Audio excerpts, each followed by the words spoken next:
My Immortal Chapter 25. Ian, stop flaming, okay? If you do not, then I'll tell Justin to bet you up 1111. And I'll tell all the nerds to put Vertas in your computer 11111111. I don't know how many ones there are. Fuck you. One. Raven, thanks for the help, one. I was so excited. I followed Draco, wondering if we were going to do it again. We went outside, and then we went into Draco's black car. Everybody, what the fuck did Professor Trevory say? Whispered Draco, potting his gothic wit hand with black nail polish on mine. She said she would tell me what the visions meant tomorrow. I grumbled in a sexy voice. He then took out a heroin cabaret and spiked it, and gave it to me to spork. He started to fly the car into a tree. We went to the top of it.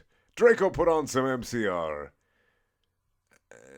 All the things that you never ever told me. How is my ever gonna haunt me? Sang Gerard's sexy voice. We started tiling off each other's clothes fervently. He took of my black thong and my black leather bar. I took of his black boxers. Then he put his troubling you-know-what in my tool sexily. OMFG, Draco.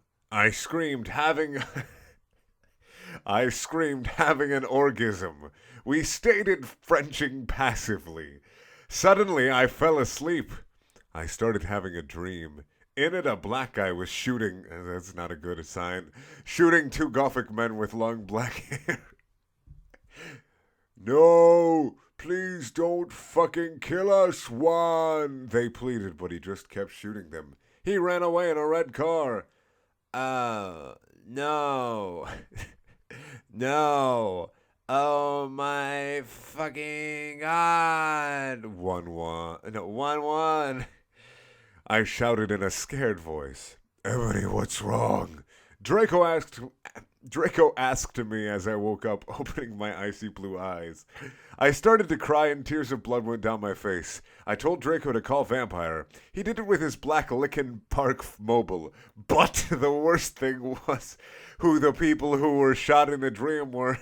Lucian and Sirius. The deeper I go, the worse it gets. My Immortal Chapter 26. A.N. Preps, stop flaming story, okay, one? If you do not lick this story, then go fuck yourself, you fucking prep. You suck, 111. Oh, why? And I wasn't being racist. Okay, 1-1. Yeah, you were. A few mutates later, Vampire came to the tree. He was wearing a black leather Jackson, black leather pants, and a good Charlotte t-shirt. Hey, Vampire, I said flirtily as I started to sob. Draco hugged me sexily, trying to confront me. I started to cry tears of blood and then told them what happened. Oh, fuck it! Vampire shouted angrily. He started to cry sadly. What fucking dick did that? I don't know, I said. No, come on. We have to tell Dumbledore. We ran out of the tree and into the castle. Dumbledore was sitting in his office. Sir, our dads have been shot, Draco said while we whipped some tears from his white face. And we had a vision in a dream.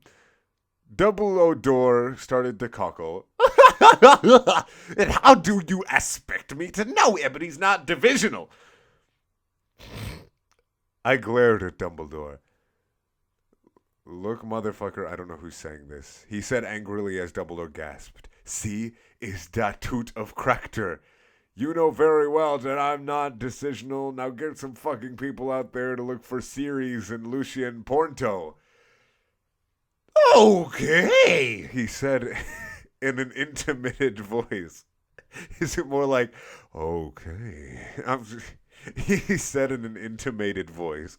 Where are they? I thought about it. Then all of a sudden, Long Don, I said. I told him which street.